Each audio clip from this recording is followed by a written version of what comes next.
Hey guys, welcome back. I would like to share my opinion about this kettle, electric kettle.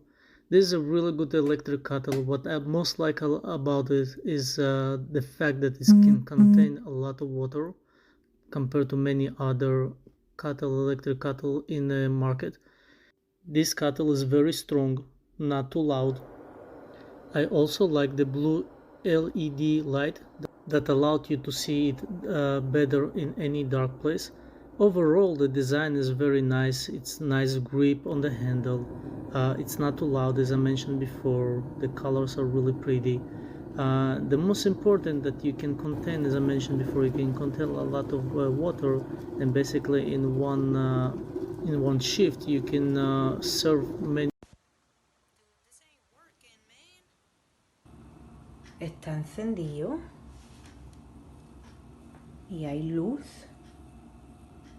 pero no hace nada. It's not boiling. Está encendido.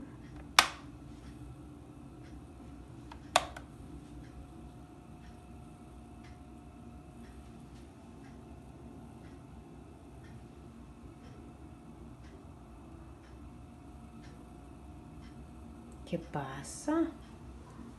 Que no enciende, no hace nada.